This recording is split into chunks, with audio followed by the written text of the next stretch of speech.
are video diffusion models, general video editors. We look at 3 examples. First, we have a monkey in the input video, and we have the prompt that says a bear dancing and jumping to upbeat music, moving his whole body.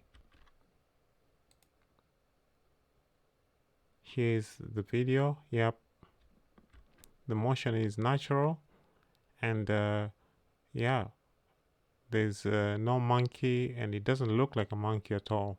So we can say that that is a good generation.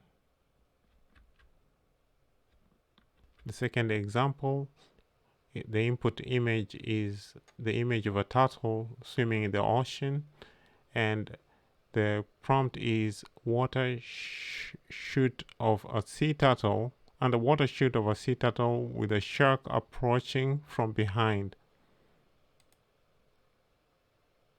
Yes, we can see the turtle, the flippers are moving like it's swimming, and there's a shark from this on the right side coming in. And the third is we have a set of input images of a toy that looks like I guess a fireman, and the prompt says a toy fireman is lifting weights. Yes, we can see the generated video. You have the fireman lifting his right arm up and down, up and down. Yep, so that's just the way the prompt is saying. So what you just saw was the results of this research from Google Research and the Hebrew University of Jerusalem. And the title is Dreamix Video Diffusion Models are General Video Editors. So what is this contraption we are calling an editor? Well, it is a video diffusion model that has been trained using video and using still images that are generated from the video to train the model to generate video from inputs of video and text prompts. The training is performed using video input as well as stills that are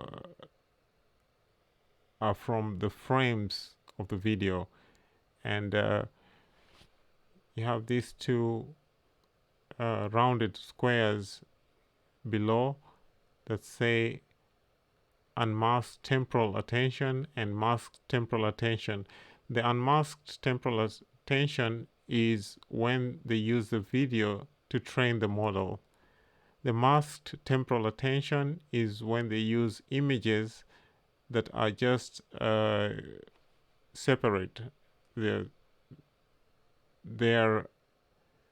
unordered set of all the frames in the video, and those are used to train the model, but without any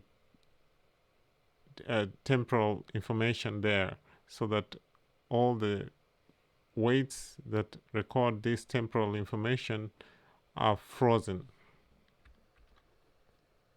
Using this, we can be able to do what we saw in those 3 examples, which is video editing using video input, video creation using image input, and video creation using a set of images. So we'll see those 3 cases once more, but this time with a wider variety of inputs. First, let us see the case where the input is now the video of a dog, and the prompt is a puppy leaping. You can see that the puppy is lifting its front legs, which is different from the input video, and this is in line with the prompt. With the same image, now with the prompt that says a puppy walking with a party hat, we see that yes, the dog is moving around as if it has a hat on its head. I mean, this is generated, so the real dog does not have a party hat on its head. So this is very impressive for an image that has been generated.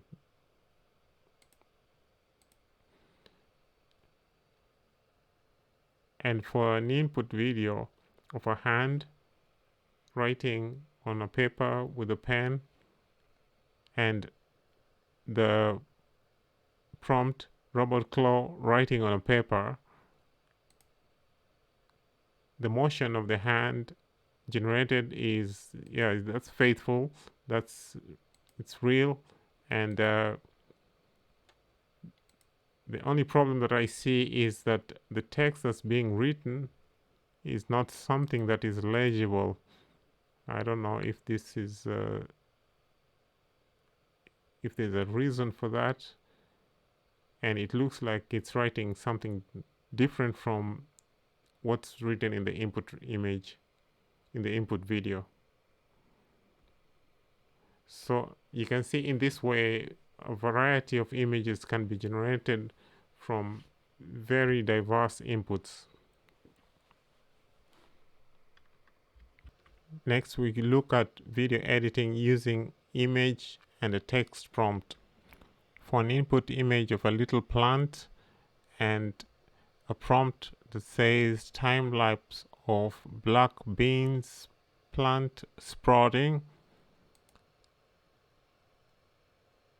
the generated image, it shows, yes, a plant with the leaves growing and it's shaking as the leaves spread out and grow. So this is good.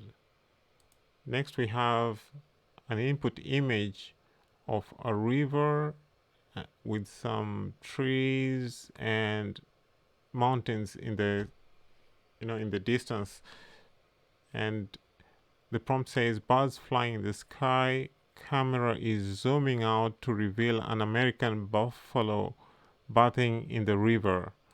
And yep, zooming out, we see that there's a buffalo right there in the river.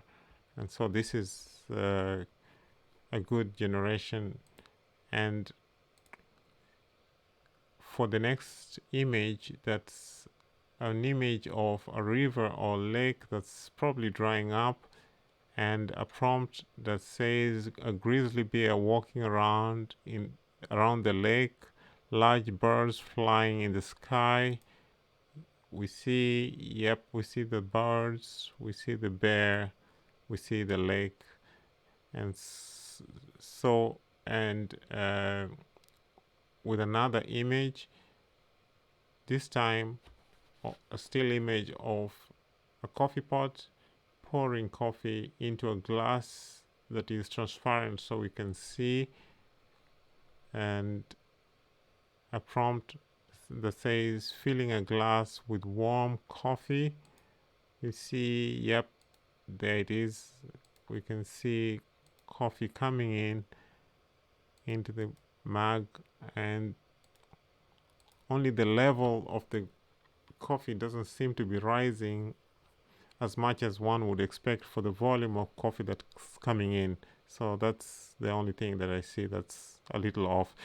And for an image of sand dunes and a text prompt that says a camel walking in the sand dunes, we see, yep, the legs are moving and the hunchback is moving a little. So that's a good generation from that image. Okay, and then we have an input image of snow with a hat and some very big mountains, and the prompt is emperor penguins returning to their home. Okay, yep, we can see three penguins on the other side of the hat moving towards the left. So this is, yep, that's the video generated is just uh, as the prompt says. Okay, so that is the end of the second set that shows generation of videos from still images using just one single image. Next, we look at the generation from a set of input images.